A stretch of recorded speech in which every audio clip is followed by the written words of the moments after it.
WSRadio.com on your phone and in your ear everywhere you go.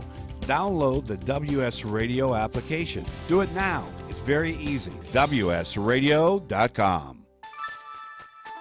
Thank you for listening. Talk to me. WSRadio.com. Accomplishment Coaching is proud to present the following fine programming. Accomplishment Coaching, where coaches lead and leaders coach. AccomplishmentCoaching.com. Welcome to the Coaching Show with your host, Master Certified Coach Christopher McCullough. Thank you, Dick Warren, and thank you, my dear listener, for being with us today. We are delighted. Today is a good show. We're going to talk with a couple of extraordinary men about what they're doing in the world of, check this all out, education, family life, being there for the young men and women, but men, especially with men, young men in America and elsewhere, the plight of African-American young men, and we might talk about the importance of manners, grace, and style in your leadership. So how's that for a wide-ranging conversation? Pretty good. Let's get started.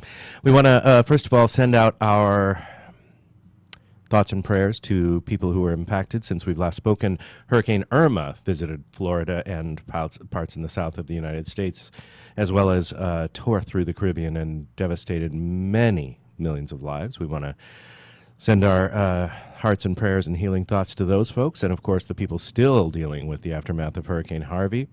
We're also mindful that it is just after the 16th anniversary of 9/11.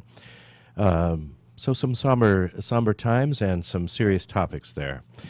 Let's all give a moment of energy, thoughts, and healing to our planet, our people, and those less fortunate than us.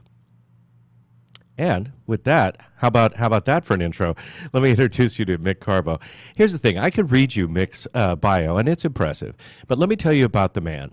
Here's what I know about Mick Carbo. He's a founder of Carbo Coaching, and you can find him on the web there at Carbo, C-A-R-B-O, coaching.com.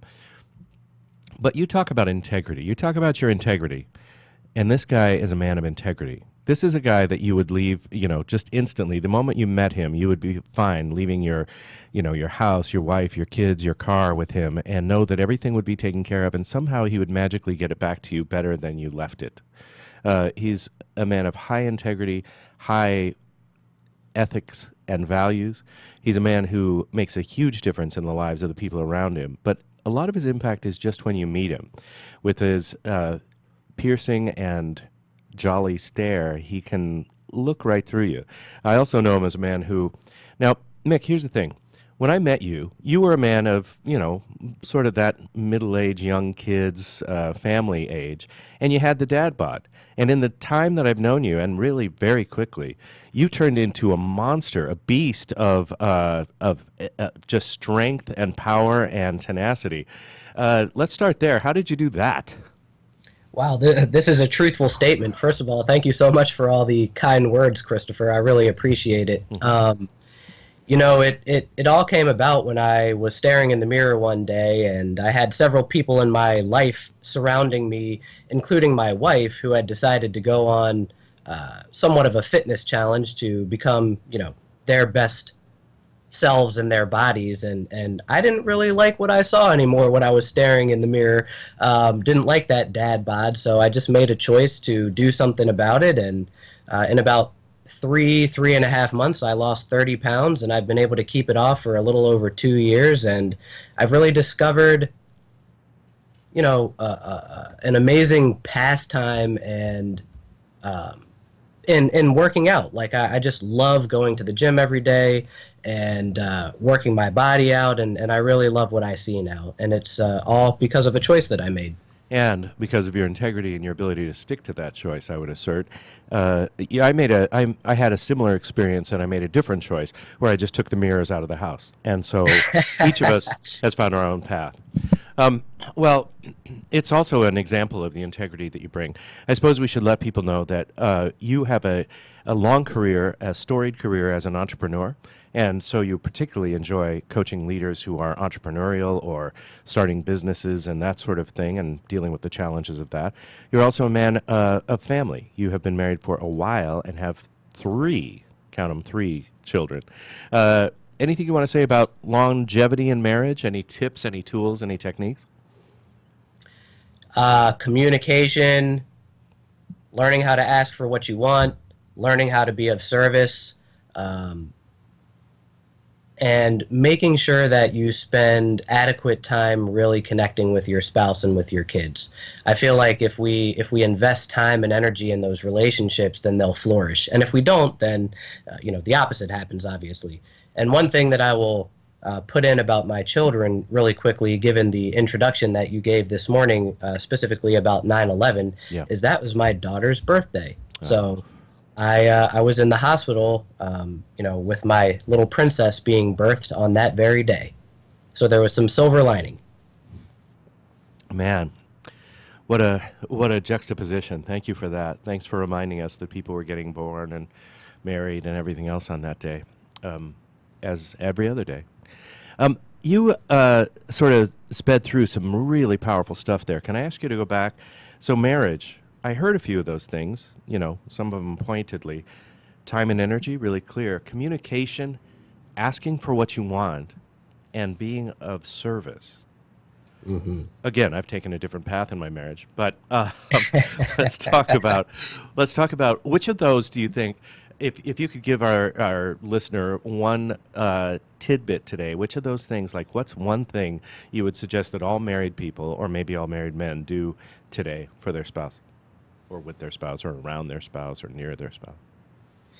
I would say the piece about learning how to really ask for what we want is the most important out of those three that I mentioned. I feel like a lot of the time, we as men, we'll become the martyr, and we'll figure that, hey, in order for everything to stay nice, in order to have a long-term successful relationship, the game to play is to just not rock the boat.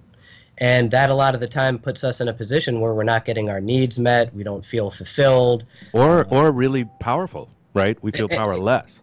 Absolutely. I mean, absolutely. I'm saying for a friend, yeah. Yeah, totally. I get that. But sometimes it feels maybe weak to actually have needs, right? And specifically around certain things that are sort of difficult to talk about or maybe taboo, like sex and needing some time alone, or maybe creating some adventure and fun in the relationship and in life. But if we decide to just kind of lay low and not talk about those things, then we're really putting ourselves at a disservice. And when we when we lack that power, then it sort of comes up and comes across in the relationship, and then there's just a bunch of yuckiness in the space. True that. So I'm hearing the opportunity is sort of like cleaning out a pipe or your arteries or something. Like things get clogged, and the job is to kind of clean them out and keep cleaning them out. Am I picking up what you're laying down? Yep, that's exactly right. Thanks for that. Nice. All right, here's the thing. I have a little cough, as you can tell. And our guest today, not only an extraordinary guy, not only a very fascinating man with lots of different things going on, but I understand you know this guy and you're kind of like friends. This is truth. All right. How about if instead of reading his, lovely and PR vetted biography, you just let me know what you like about this guy? Who is he for you? Oh man, Sadiq for me is a family man. He's a successful entrepreneur. He's a risk taker, and that risk is the risk that he's taking is actually to go out and make a truly meaningful difference for young people in the world. And he walked away from a very high-paying management position for a very well-known company in order to serve people and build a business around that. And I think that's absolutely amazing. He also is a man of a lot of integrity. He shows up. He's supportive. He's not a person who I've known for a long time, and in the past year and a couple of months that I've known him, I feel like I can call him a brother. So that's who he is for me. I know him as a family man. He's got a wife and I believe 5 children. Holy bajolly! And yeah, he's very dedicated to them. He's stuck with them. He has children of all different ages, which I think is another interesting thing about Sadiq. He's got a brand new baby, as a matter of fact. So congratulations again, brother. And he's also got an 18-year-old that he's just sent off to college. So you can imagine there's this range of who he needs to be as a father for these children. Yeah, right. I mean, that's it's incredible. And as far as the work that he does, I mean, he's written books. He has engagements going on with local government and working with organizations who are looking to turn, maybe some lower end, maybe bad neighborhoods around into flourishing, thriving neighborhoods. Wow. So he's just an amazing guy with a lot of integrity and a hard work ethic, and he just shows up and is there when you need him. Great. Well, just to add, as if that weren't enough credibility, let's add that he's also a TV and radio host and commentator, a social entrepreneur, as you heard, best-selling author of 5 books, national award-winning keynote speaker and trainer and consultant. We welcome to our microphone Sadiq Ali. Hello, sir. You guys, just let me know where to send the checks, man. You guys are awesome. I'll text you the address right after this. Actually, let's just announce it in case. You will, as a man of integrity, I know you will. Other people want to send checks. We should just publish it. Yeah. Sadiq, let's here, longtime listeners of this program, which I think there are some, and thank you, God bless you, know that I have a huge commitment to education in America. I believe that our educational system is fundamentally broken in a lot of different ways, and that we need to make it a top priority. And clearly our leaders are not. So this is going to be something that we have to do ourselves. We have to do at the grassroots level. And I know that you are committed to changing the lives of young people. Where do you see education fits into that? And what are you doing, and what would you have us do about education in America? Sure.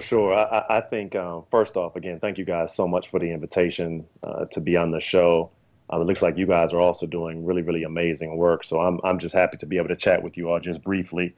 And with that being said, I think just the short amount of time that we have, we wouldn't even scratch the surface of the answers that need to come from a question as large as that.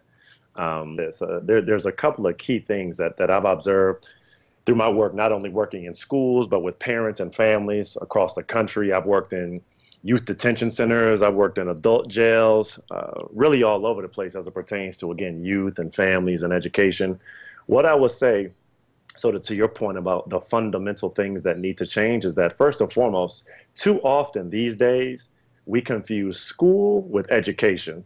That's the first thing I'll say. Too often we confuse school with education. I tell the young people, many of the young people that I work with frequently is that it's possible for you to go to school every single day of your life for 18, 20 something years, right? And never learn a thing. It's also possible for you to go to, quote unquote, a broken institution or to a broken school, and for you to learn and exceed every single expectation set out before you. So we really, as I think the adults and the leaders of society and community, have to lay out a pretty clear-cut just edict that says school and education aren't necessarily the same thing. They can be, but we need to focus on education, not only in terms of life skills, but also what am I passionate about? What does the world need? How can I make a living? How can I serve? These are all the things that need to be absolutely melded in to the conversation around education and not just school, because those two don't always go hand in hand. My second point around education would be too often, again, I think that education puts the school system and the family at odds with one another when truly a partnership between the two has to exist. And I think for the most part, educational or proponents of educational reform would agree on that parents and schools, or parents, or rather families and schools, have to work together. But I think, in my opinion, too often, that's only part of the equation that gets addressed. And again, in my opinion, we have to engage everyone in society around youth development, around, again, fixing education. And by that, I mean, one of the concepts that I always talk about is really the concept of the four-legged stool, if you will, of youth development or education.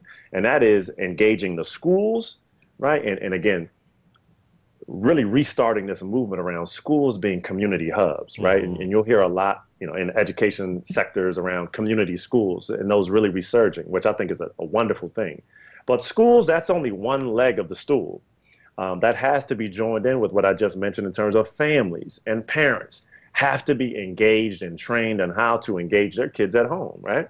But then I think the other two legs of the stool we don't talk about enough, and that is community engagement, which includes businesses, right? Businesses have a direct line and a direct, there's a direct benefit from them supporting schools. You talk about those members of the community that don't have children. Those are also community stakeholders. We have to engage them. And then lastly, the faith-based community. When we engage all those four legs of the stool, we'll see youth development completely transcend this sort of this downturn that we're in right now. It's great. There's a lot to go after there. The Sure. first thing that I want to echo is you're exactly right.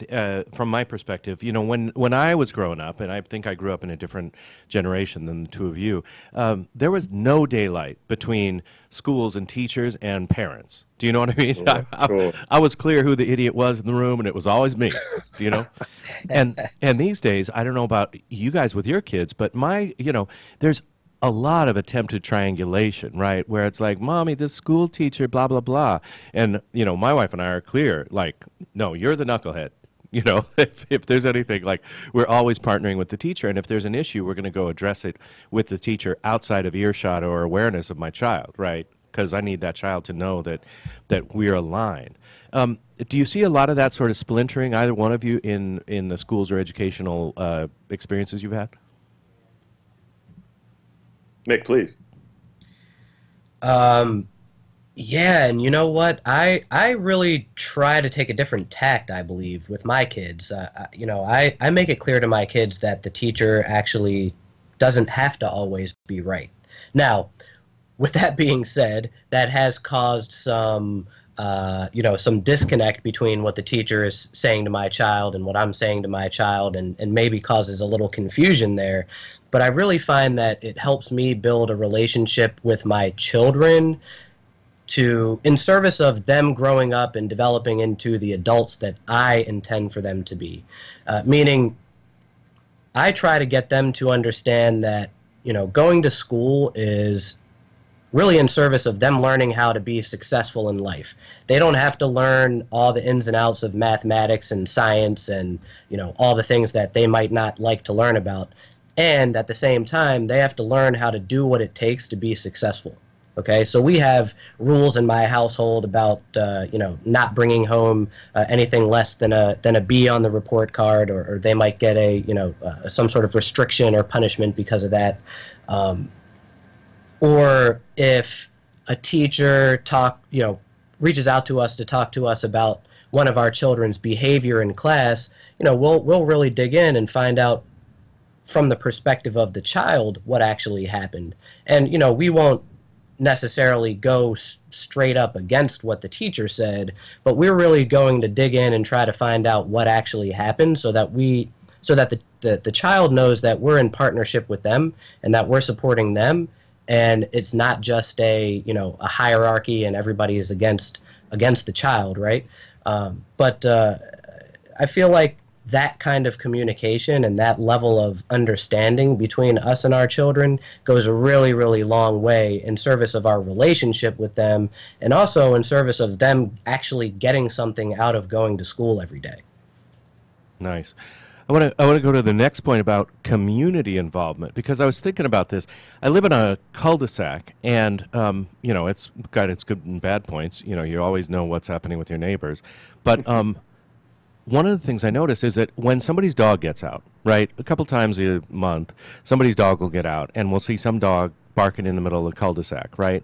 But because we know each other and we're friendly, I can take that dog and bring it back to its owner, or go get the owner and say, hey, your dog's in the middle of the cul-de-sac. Yet I notice when I see a group of kids, I don't have the same ownership. And I'm wondering, Sadiq, if there's some access point, something that you've seen that works in communities to sort of get us involved with each other, as opposed to like minding our own business or not wanting to get involved, especially with young people. Because I think young people, as I age, I notice that young people increasingly seem both distant from me and a potential threat. Like, I don't know what those kids are up to. That's such an excellent point, Chris. I think the number one word, again, that I give to every community that I'm in, that I'm speaking to, is engage. Engage, engage, engage. Engage without fear. Engage without thought. Engage without ulterior motive. Just engage. So many times we as you said, the older we get, sometimes it's like we become more and more removed. And for me, it's like the exact opposite needs to happen. It's like, as we age, we need to engage. Right? That means showing up to schools, even where you might not have a student there. That means when you see a young person, you maybe you don't launch right into a sermon or some sort of diatribe, right? But when you see a young person, and I ask this, I do anecdotal polls all the time, right? When's the last time you just saw a young person and you just greet them, hello, with a smile? Very few people, guys, actually do small things like that. So, of course, as a result, you're going to perceive that there's a wall there. You're going to perceive that, well, maybe they should be speaking to me because I'm the elder. I always put the onus on the person with the most understanding and the most wisdom There you go. and the most knowledge to engage, right? Because if you're waiting around for the other person, that's back to Stephen Covey, right? Be proactive and not reactive, right? Nice. We can't always wait for the young person because we don't know how they were raised. We don't know what sort of morals, and we use that word integrity when you guys open the show. We don't know what sort of integrity has been instilled in them. So you take the lead as a knowledgeable, wise adult. Smile at that young person. Hey, ask them how their day is going. Small things like that, when duplicated throughout a small community, have a compounding exponential effect. Imagine if you had 100 adults in a community. Every single time they went out and they saw a different young person, they just greeted them. And they just did that for a month straight, guys. Hey, how are you today? That young person at first going to think that this is weird. Like, man, why do these old people keep talking to me? You do that day in and day out for a month, eventually a relationship will form, and that is the raw material right there for communities to become involved and engaged and really become unified. Something simple like that. I love that. One of the most powerful moments I've seen as a man, especially when my wife was first pregnant with our first child, and I started looking around like, what's a dad supposed to do, right? And I saw this guy go up to a kid at a sporting event, and he was like, I don't know, not exactly a coach, not exactly a parent, like an uncle or something. And he walked up to the kid and he went down on one knee so they were eye to eye. And he spoke to him just for a couple of minutes, and then they sort of, pounded fists and parted ways. I have no idea what that guy said, but I thought, I want to be that guy for young boys and men. We're about to take a break. We got a few minutes before we take a break. I want to make sure that people know about some of your work, Sadiq, and some of how they can engage with you. So will you give us a little teaser about Millionaire Manners and what that's about and why it's important just before we go to break?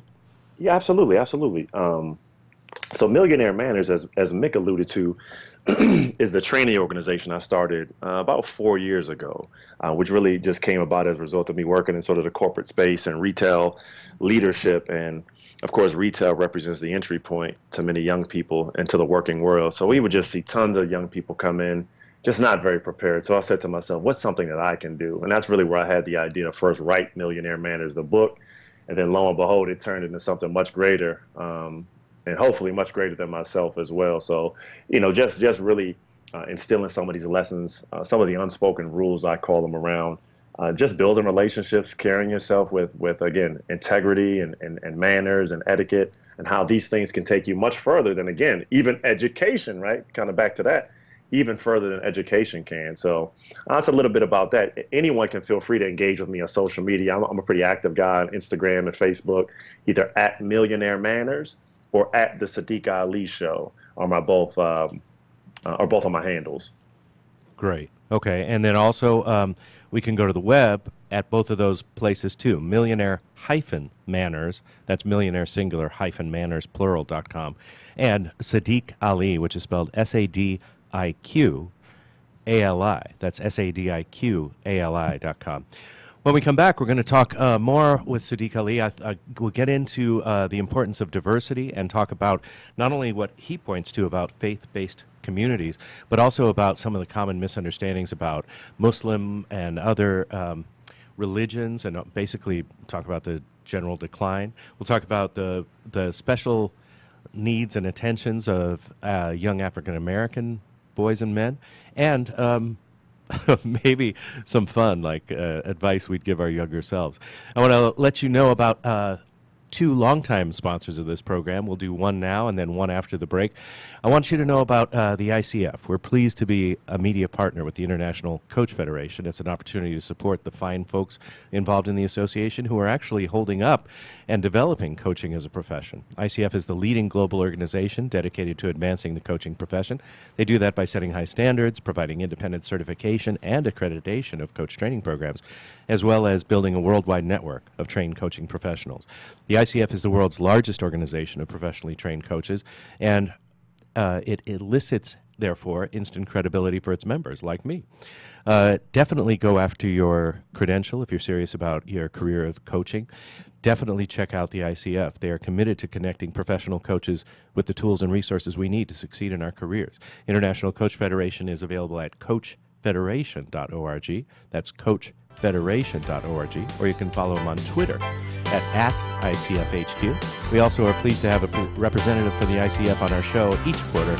And man, just get yourself to coachfederation.org and check out the fine work, the research, and the information that's available for all coaches everywhere. When we come back, more with Sadiq Ali and our guest co-host today, Mick Carbo of Carbo Coaching. Stay with us. Tired of presentations with no impact, no inspiration, and no traction? Do dull speakers have you and your team disengaged and distracted by smartphones? Christopher McAuliffe brings energy, insights, and 2 decades of experience, delivered with punch, humor, and heart. Your team will leave energized, uplifted, and with a sense of purpose. Visit ChristopherMcAuliffe.com to bring some heat to your next speaking engagement. McAuliffe, ChristopherMcAuliffe.com. Hi, this is Rob Barnett, CEO and founder of VinVillage.com and the Wine and Dine Show on Vin Village Radio. Do you have a wine, event, product, or service to promote? Then contact VinVillage.com to reach thousands of wine lovers across the country. VinVillage connects like-minded wine enthusiasts with unique and exclusive wines, events, products, and services. To learn more, contact us on VinVillage.com. VinVillage is where wine lovers connect. Are you seeking to change your career to something that is both fulfilling and challenging? Do you want to help people reach their full potential and strive to achieve their dreams? Would you like to inspire those around you and help create a better world? If you're serious about a career change or just want to explore the craft of personal coaching, contact Accomplishment Coaching. With locations across the country in Washington, D.C., Seattle, Chicago, New York City, and San Diego, Accomplishment Coaching is the leading institution in personal coaching. Our staff carefully monitors the entire program, live during the training process, and have met the strict standards of ICF International to achieve accreditation. Through a focus on quality instruction rather than endless modules of training, Accomplishment Coaching will guide you from your very first step all the way to becoming one of the finest coaches in the world. Visit AccomplishmentCoaching.com to learn more. Accomplishment Coaching, where coaches lead and leaders coach. Christopher McAuliffe is your source for the latest in the world of personal coaching. Whether it be speaking with such luminaries as Deepak Chopra or getting the newest techniques and innovation, the coaching show is always on the cutting edge of what's happening now. Do you want to be a professional coach? Are you in business trying to make a real difference with people you manage or work with? Have you started a coaching practice that isn't quite getting off the ground? Get the skills you need to be a successful coach today with the Coaches Training Program from Accomplishment Coaching. The Coaches Training Program will show you how to help others focus and be more fulfilled. Whether you want to improve your company's bottom line or create a thriving coaching practice, Accomplishment Coaching can give you the distinctions and practices you need to coach others effectively today. Accomplishment Coaching has spent 6 years developing a cutting-edge coaches training program that will have you ready to coach people professionally in just 12 months, and you don't have to take time off work to do it. To find out more about the Coaches Training Program, just call 1-888-548-6813. That's 1-888-548-6813. Gotham Books presents Marriage Rules by Harriet Lerner. The book Martha Beck calls required reading for anyone hoping to interact successfully with any other human, not just for those in romantic relationships. Get your copy wherever books and ebooks are sold, and visit harrietlerner.com to learn how to change your marriage today.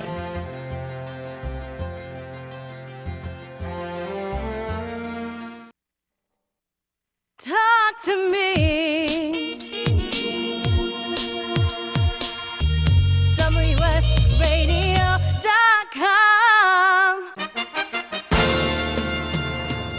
Accomplishment Coaching is proud to present the following fine programming. Accomplishment Coaching, where coaches lead and leaders coach. AccomplishmentCoaching.com. Welcome back to the Coaching Show with your host, Master Certified Coach Christopher McCullough. And we're continuing our conversation with two extraordinary men. The first is Mick Carbo. He's our guest, not in studio, but our guest co-host today. He's joining us from his palatial mansion in, where do you live, Mick? Maryland, right between Baltimore and D.C. A beautiful place to be from. He's the founder and head coach of Carbo Coaching. You can find out more about him by going to the web, the www.carbo, that's C-A-R-B-O, coaching.com. And our delightful guest for the entire hour today is the founder of Millionaire Manners and the principal host, producer, and chief cook and bottle washer of the Sadiq Ali Show, Sadiq Ali. He's, in addition to being a keynote, a social entrepreneur, a commentator, and a TV and radio host, he's also the best-selling author of 5 books and a national award-winning keynote speaker, trainer, and consultant, as well as a great panel guest. You can find out more about Sadiq by going to Sadiq Ali, that's SADIQ, ALI.com, or millionaire, singular, -manners, plural.com. That's millionaire-manners.com. As I said, we're trying something new today. Maybe I didn't tell you. It's a secret. We usually lead the show with our sort of ads or shout-outs to our sponsors, and today we're trying them in the middle here. So, gentlemen, if you'll excuse me a moment, I just want to talk about our longest-term sponsor of this here program is it's literally and by declaration, by design, the world's finest coach training program. Now, Sadiq, I don't know if you're like me, and if you are, God help you, but when I go looking for something like training, I'm looking for the best. I'm looking for the top quality. I'm looking for the Oxford, the Stanford, the Harvard, the Yale of education. I'm not looking for, like, the guy on the corner who can show me something. And in the world of coach training, we can find the most popular and the cheapest and the quickest. I think there's one for 2 hours on a Saturday, $74.95. Boom, you're a coach. This program is not that program. Accomplishment Coaching has for 17 years been the world gold standard in coach training. It's a rigorous program. It's not for everybody. Small groups, more than double the hours of our nearest competitor, more hours of actual training, more hours of actual being coached, more hours of actually coaching other human beings who are not in the course with you. It's an extraordinary program. The fine folks at Accomplishment Coaching do not only coach training, but if you're interested in what coach training looks like, they do something that nobody else in the industry does, which they invite you to come in and observe quietly like a mouse or in the corner or like a fly on the wall, the coach training program in process. Mick Carbo, where can people find Accomplishment Coaching? Where should they go? What should they do? Oh, man. Well, first of all, they should go to accomplishmentcoaching.com and check out where the venues are where you can come and be a fly on the wall and observe for no cost, completely to you. And we are in Washington, D.C., which is where I co-lead one of the programs. We're in New York City, we're in Chicago, we're in San Diego, we're in Victoria, BC, Canada, and we are in Seattle, Washington currently. So if you are anywhere close to any of those cities, or if you love to travel and feel like hopping on a plane to come visit, we are more than happy to have you. Nice. Thank you very much. And accomplishmentcoaching.com, check it out. Go visit one of their training programs or just sign up. I think there's a program, fly-in program in San Diego that'll go through the winter time. And what could be better? Accomplishmentcoaching.com. All right, back to our conversation. Mick, you've known Sadiq for a few years now. What's something you've always wanted to ask that guy? You know, first of all, I wanna put something in that I know I've mentioned this to you before, Sadiq, and we haven't really talked about it at length, but you know, I'm really interested in you know, spiritual laws and different beliefs like that, and I want you to know, for everybody to know, that actually ever since I was a kid, I used to have this thing where I would go into stores and I would get upset in the way that I was treated by you know, people that worked there. I just had this thing about bad customer service. And I always had this goal, this dream to like create something where businesses would actually train people how to, you know, how to have etiquette and manners while dealing with people. Never did anything about it, but you, my friend, you've created an entire business around that. And I think, first of all, that's amazing, and totally acknowledge you for that. But the interesting piece to me is that I've connected with you, you know, like, this thing has been in my heart ever since I was a kid, and here we are, friends now and colleagues of sorts, and you have actually created this thing that I thought about a long time ago. So again, A, I think that's amazing, and B, I want to hear from you about what kind of, you know, overriding philosophies or spiritual beliefs do you have, and how do they impact your work? Sure. No, I really appreciate it. Once again, just that shout out, and you know, it feels good to be recognized as a peer amongst you giants, you know, in the coaching world, et cetera. Several things of which I aspire. So I appreciate that. I would say, really, at a basic level, again, being raised as a Muslim, I believe wholeheartedly that there's far more that we have in common than what separates us. I think that is crystal clear, especially when you start studying other religions and other faith traditions and other sets of beliefs, etc. We have much more in common. I like to tell folks, I think that we're about anywhere from 97 to 98% the same as it pertains to the core tenets of most faith traditions. So that being said, me personally, there's probably two big philosophies that I try to live by, and which I'm relatively sure, at least among the dozens of different religions that I've personally studied, these two beliefs are pretty prevalent. And the first one is around being present and just enjoying life, just being present and enjoying life. I think, especially folks who are hard chargers and just driven individuals, achievement-oriented folks, we have a hard time just slowing down and just enjoying our families, enjoying the fruits of our labor, enjoying natural beauty, of which there's so much surrounding us on a day-to-day basis.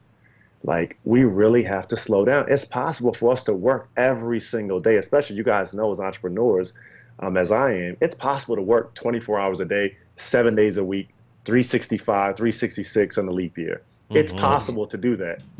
But where's the enjoyment in that? Where is the enjoyment in that? So I made up my mind some years ago, even as I was ending my sort of corporate career and beginning my entrepreneurial journey, like, you know, there's fates, of course, where I'll work 2-3 weeks straight without a break, with no time off. But those instances are few and far between now, because I've made it a point every single day for me to look into my children's faces and see joy, for me to look into my wife's face, and it's my goal to try to make her smile every day. These are the things that I enjoy, and I think that most folks would agree who study, I don't care if it's the Quran or scripture or whatever it is that you study or espouse. We have to take time to be present and enjoy the beauty that the Creator has bestowed upon us, and to never ever take it for granted. So that's definitely point one. And then point two, which is pretty simple, guys, that is to treat people well, which is the core tenet of Millionaire Manners and almost every single thing that I do on a day-to-day basis. I'm proud to tell you guys that, again, I've worked in lots of different arenas. I've traveled a good amount, and I'm proud to report back to you guys that the overwhelming majority of people that come in contact with me remember me as the same person. I don't care if I was, if I was at the mosque, or if I was in a jail, or if I was in an elementary school. I try my best to treat people with dignity and respect and with love and compassion every place that I go, especially starting at home with my family, because what do they say, right? Charity starts at home. So I really try to treat people well, especially those who I know, or at least I think, because that's karma, especially those who I think can't really even do anything for me, right? They say that's one of the measures of character, how you treat people who can't do anything for you. So those are my two philosophies. Wow, that's beautiful. It feels like one of the things we talked, I sort of teased us with before the break, was about one of your tenets, one of your legs on the four-legged stool is faith-based community.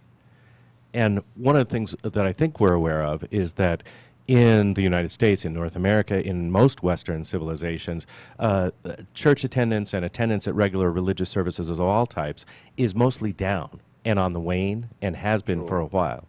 So I think there are two things. The first is, with a name like Sadiq Ali, I'm assuming that you may have, that you're probably not Jewish, and that you may have something to say about being a Muslim in America. The other thing is, how can we rebuild faith-based community in a world where people say, "Oh, I'm spiritual but not religious"? Sure, I think that's an excellent question and an excellent point. Again, for me, I would consider myself more on the spiritual side, even though I self-identify as a Muslim and we're raising our children as Muslims. I would self-identify more on the spiritual side of our chosen religious practices and rituals, if you will. But I think to answer your question around, and again, without digging in deep, this is another one of those big conversations. So we'll just touch upon as much as we can. But I think in terms of analyzing why some folks are shying away, I think personally that people are more savvy than ever before. We are living in the golden age of information, with so much more coming down the pipeline in terms of metadata and big data and computer learning, et cetera. I'm a big futurist, so I study a lot of this stuff. There's more coming down the pipeline. So I think we have more information at our fingertips. So therefore, it's a much tougher sell these days to tell someone that, hey, if you don't believe this specific set of stuff, hey, you person over there, you're going to hell. Right. It's all fire and brimstone. If you guy over there, if you don't do these exact same things in these exact same days that we're telling you to do them, you're going to hell. You're damned eternally. I think that's a really, really tough sell and a tough pill for a lot of folks to swallow. When in my opinion, the core messaging needs to be, hey, whatever you feel comfortable doing and how you feel comfortable worshiping, worship that way. But here's the most important thing, in my opinion, gentlemen, is that we need to shift the conversation away from do these things because we said to do them versus doing these things because that's what humanity needs. Really shifting it from, again, a religious thing to a service thing. Really shifting it from, hey, do these things or else, to, hey, what does humanity need? It's a much more, in my opinion, holistic and service-oriented approach, as opposed to just fire and brimstone. I think folks are beyond fire and brimstone, to be honest, and I think that's in part why we see waning numbers in our religious institutions physically. Yeah, people don't like being told what to do, and it seems like that's Or what it's threatened. evolved into. Or right? threatened. Yeah. Sadiq, how does this translate into the work that you do with, say, Millionaire Manners, when you're training young people around the work that they're doing, either at the job that they have, or as you're training young people coming up? How does this come into play there? Sure. Well, I think, again, one of the other core tenets is just embracing personal power. When a person knows who he or she is, then it becomes a lot easier for me to serve others. But, I think it starts with personal power. So, in the work that I do, whether it's, again, training young people, because there's really like 3 different areas that we work. It's with young people themselves. We design programs. We also work with parents and families around parent and family engagement, and do lots of different workshops and trainings directly with parents. But then also we train youth workers and educators and practitioners on just different topics related, everything from cultural proficiency, but different topics related to youth development. So, really throughout all of those areas, if you will, there's a common thread. And again, that is enjoy, right? Still enjoy life, but embrace personal power, along with, again, just understanding that this thing is about service. And it's also, again, about the answers, right? We call it embracing the inner teacher. And a lot of folks don't do that. A lot of folks are waiting for, this big external thing to happen, as opposed to them looking inside and saying, hey, what kind of makes sense? What is all of this about when we boil it down to its lowest common denominator? And that is treat people well. Treat people the way I want to be treated. Treat people the way they want to be treated. And so much of the other stuff works itself out. Beautiful. Listen, Mick and I checked, and we're a couple of white dudes. I'm probably like the natural enemy of almost everyone on the planet, being a middle-aged white guy who thinks he knows something, right? So one of the things that I think I know is that it's dangerous to be an African-American man, an African-American young man in America. We see again and again, the violence that's perpetrated, the unfairness that's perpetrated against the African-American community and people of color, throughout. And then our knucklehead president shows up with, a 2-day failure to denounce white supremacy, right? And so the Congress has to go do it. I feel like I'd be remiss if I didn't give you an opportunity to educate even, people like me about what. Sorry, I'm going to preface it with an experience. I was driving down the road the other day, and you know how you drive, and sometimes there's somebody driving more slowly than you in front of you, and you have some thoughts about that person, right? You guys with me on this? Not warm and fuzzy thoughts. No. I have and I was like trying to get somewhere, and so I was kind of focused on the speed, and I noticed this person was driving, and they were driving like kind of slowly and tentatively and like right around the speed limit. And I thought, what kind of person is going to drive the speed limit? And then as I passed them, thinking thoughts, I looked over and it was a young male of color. And I thought, oh, you know what? If I get pulled over, I'm like, oh, I'm out some money and some time. If that guy gets pulled over, like, it's a whole different deal. And I suddenly had this whole restructuring of my brain waves. Do you know? So I'd love for you to speak to that, and especially what people like me or Mick can do in our lives to make a difference for young African Americans. Wow, I think what a great question, first and foremost, and what an excellent segue, because you just hit the nail on the head, Chris, in terms of this magical word called empathy.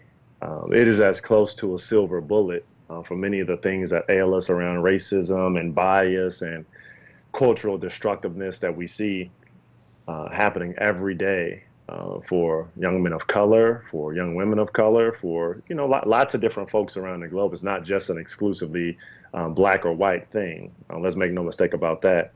But what I will say is that anytime someone takes the opportunity to see it through the other person's eyes, or it doesn't even have to be a mile. You could walk a block in the shoes of some of our guys in the inner city, and you'll see that it's a much different ball game.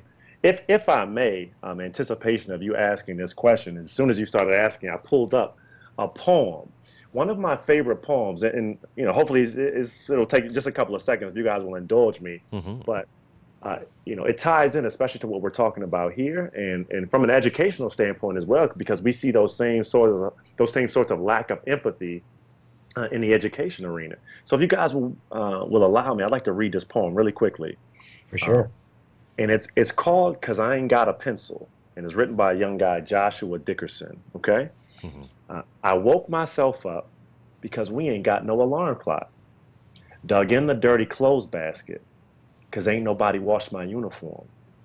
Brushed my hair and teeth in the dark because the lights ain't on.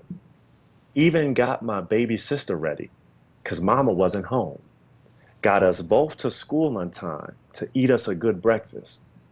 Then when I got to class, the teacher fussed because I ain't got no pencil. That poem for me says so much around the lack of empathy that so many in our law enforcement community exhibit, so many educators exhibit, so many community folks, so many folks that are well educated, well intentioned, well mannered, but have no idea what it's like to walk a block in someone else's shoes. For me, this poem just says so much that we just think that everything that someone else is going through is exactly what we had to go through. But no, there's no two instances that are the same.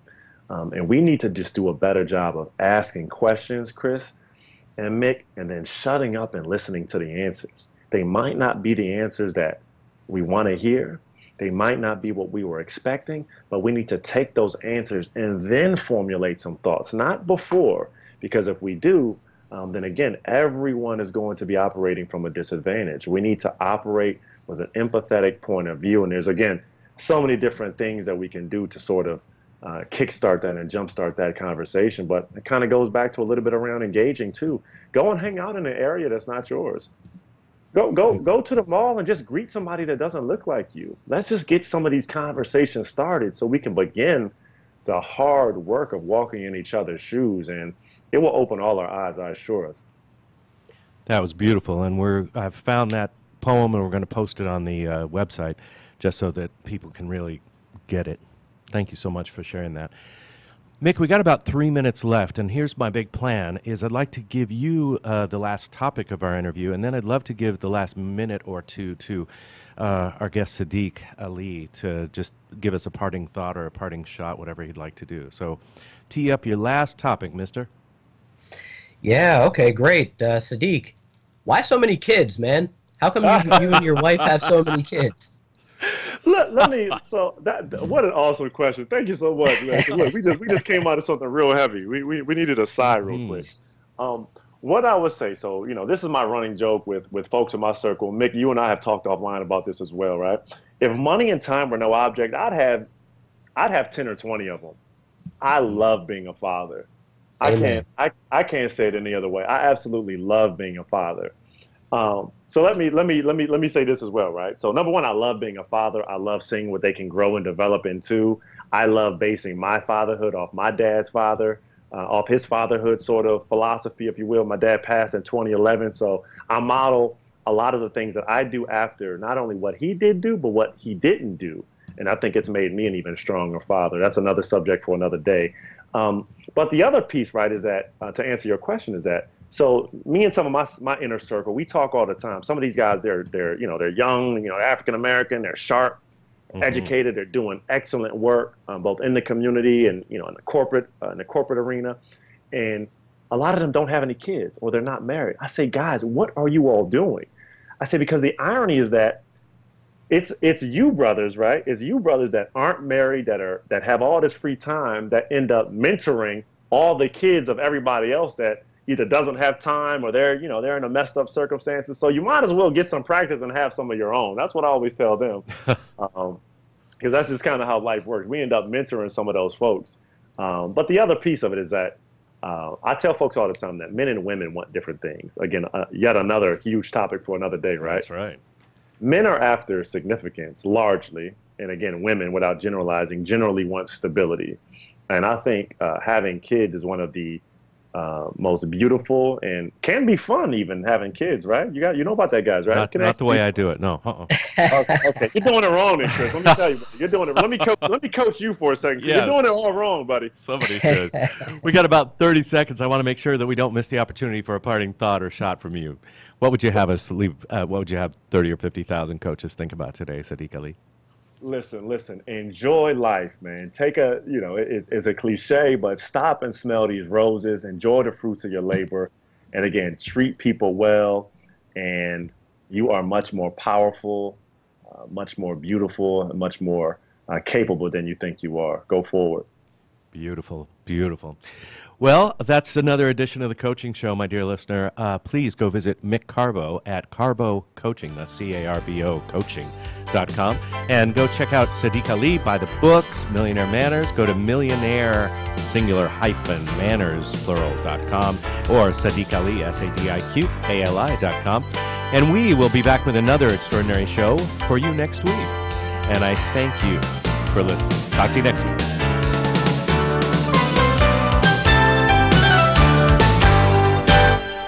Join culinary masters and legendary winemakers for one of the largest Epicurean celebrations, the 14th annual San Diego Bay Wine and Food Festival. From November 12th through the 19th, this week-long extravaganza features celebrity and local chefs, 200 amazing wineries, 70 of San Diego's best restaurants, and it's a week of citywide events. Go to vinvillage.com to save big on select tickets. For event and hotel packages, visit sandiegowineclassic.com. That's sandiegowineclassic.com. Do you want to be a professional coach? Are you in business trying to make a real difference with people you manage or work with? Have you started a coaching practice that isn't quite getting off the ground? Get the skills you need to be a successful coach today with the Coaches Training Program from Accomplishment Coaching. The Coaches Training Program will show you how to help others focus and be more fulfilled. Whether you want to improve your company's bottom line or create a thriving coaching practice, Accomplishment Coaching can give you the distinctions and practices you need to coach others effectively today. Accomplishment Coaching has spent 6 years developing a cutting-edge coaches training program that will have you ready to coach people professionally in just 12 months, and you don't have to take time off work to do it. To find out more about the Coaches Training Program, just call 1-888-548-6813. That's 1-888-548-6813. Hi, Scale listener. This is David Finkel, co-host with Jeff Hoffman of Scale Your Business. I wanted to let you know that our newest book, Scale, was just released, and to encourage you to get your copy. The book will give you 7 proven principles to grow your business and get your life back. Scale will help you work less by getting your business to produce more. Get your copy online or at your local bookseller. For more information, visit us online at scaleyourbusinesstoolkit.com.